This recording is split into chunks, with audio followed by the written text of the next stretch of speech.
ಪ್ರಿಯ ರಾಜ ಮಾತಾಂಡ ಮಾರುತಿ ಮಹಾರಾಜ್ಗೆ ಪರ ಪರ ಪರ.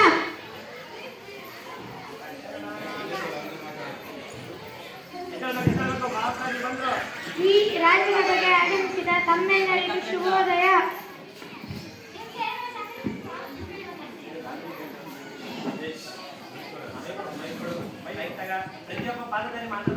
ಮಹಾರಾಜರೇ ಮಹಾರಾಜರೇ ಗಂಧರ್ವ ಸೇನರು ತೀರಿಕೊಂಡರಂತೆ.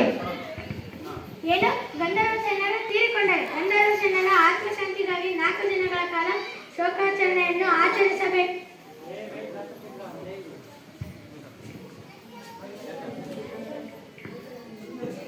ಯಾರಲ್ಲಿ? ವೈದ್ಯರನ್ನು ಕರೆತಂದೆ.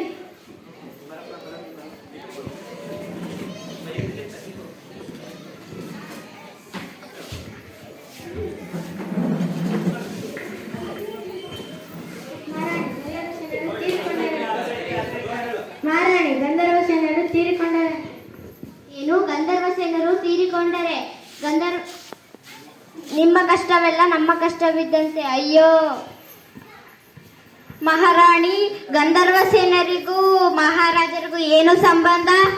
ಹೌದು ಮಹಾರಾಜರೇ, ನಿಮಗೂ ಗಂಧರ್ವ ಸೇನರಿಗೂ ಏನು ಸಂಬಂಧ? ನಾನೆಂತ ಮೂರ್ಖ! ಕೂಡಲೇ ಹೋಗಿ ಮಂತ್ರಿಯನ್ನು ಕೇಳಿಕೊಂಡು ಬರದೆ.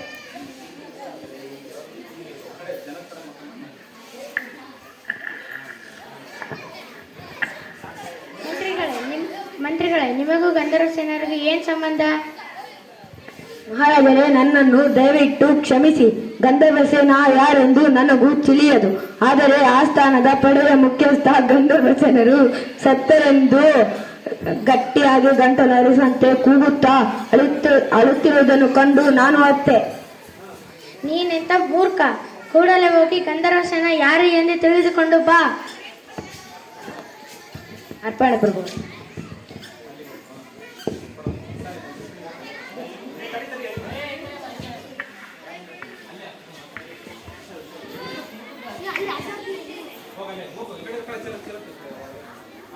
ಗಂಧರ್ವ ಸೇನೆ ಯಾರು? ಸ್ವಾಮಿ, ಅವರು ಯಾರು ಏನಾಗಿದ್ದರೂ ಒಂದು ತಿಳಿಯದು. ಆದರೆ ಅವರು ತೀರಿಕೊಂಡರೆಂದು ನನ್ನ ಹೆಂಡತಿ ಅಳುತ್ತಿದ್ದಳು. ಈ ಸುದ್ದಿಯನ್ನು ನಿಮಗೆ ಹೇಳಬೇಕೆಂದು ಬಂದು ಹೇಳಿದೆ. ಅಯ್ಯೋ, ಯಾರು ಈ ಗಂಧರ್ವ ಸೇನಾ? ಅಯ್ಯೋ, ಯಾರು ಈ ಗಂಧರ್ವ ಸೇನಾ? ಬನ್ನಿ ತಿಳಿದುಕೊಂಡು ಬರೋಣ.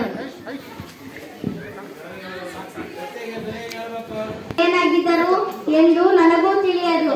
ನಾನು ಬೆಳಗ್ಗೆ ಸ್ನಾನ ಮಾಡಲು ಕೆರೆಗೆ ಹೋಗಿದ್ದೆ. ಅಲ್ಲಿ ಮಡಿವಾಳ್ತಿ ಬಾಯನ್ನು ಒಡೆದುಕೊಂಡು ನನ್ನ ಗಂಧರ್ವ ಸೇನ ತೀರಿಕೊಂಡ ಎಂದು ಅಳುತ್ತಿದ್ದಳು. ಅದಕ್ಕೆ ಬಂದು ನನ್ನ ಗಂಡನ ಬಳಿ ಹೇಳಿದೆ.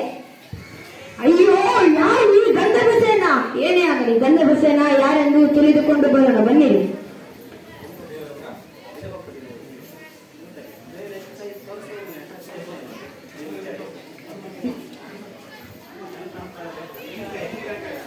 ಯಾರಮ್ಮ ಗಂಧರ್ವ ಸೇನಾ? ಅಯ್ಯೋ ಅಯ್ಯೋ ಸ್ವಾಮಿ, ಅವನಿಗೋಸ್ಕರ ನನ್ನ ಹೃದಯ ಇನ್ನೂ ಮಿಡಿಯುತ್ತಿದೆ. ಗಂಧರ್ವ ಸೇನ ನನ್ನ ಪ್ರೀತಿಯ ಕತ್ತೆ. ಸ್ವಾಮಿ, ನಿನ್ನೆ ರಾತ್ರಿ ಕಣ್ಣು ಮುಚ್ಚಿಬಿಟ್ಟ.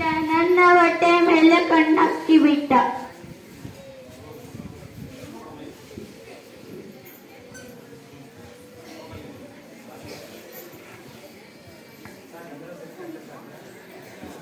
ಮಹಾರಾಜರೇ, ಗಂಧರ್ವ ಸೇನರು ಸತ್ತರೆಂದು ನಾವೆಲ್ಲ ಶೋಕಿಸಿದ್ದೇವಲ್ಲ, ಅದು ಬೇರೆ ಯಾರೂ ಅಲ್ಲ, ಮಡಿವಾಳತಿಯ ಪ್ರೀತಿಯ ಕತ್ತೆ. ನೀನೇತ ಮೂರ್ಖ!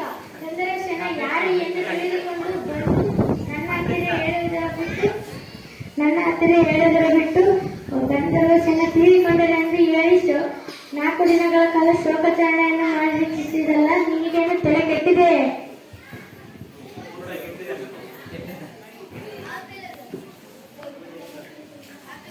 ಮಹಾರಾಣಿ, ಗಂಧರ್ವ ಸೇನರು ತೀರಿಕೊಂಡರೆಂದು ಶೋಕಿಸಿದ್ದೇವಲ್ಲ, ಅದು ಬೇರೆ ಯಾರೂ ಅಲ್ಲ, ಮಡಿವಾಳ್ತಿಯ ಪ್ರೀತಿಯ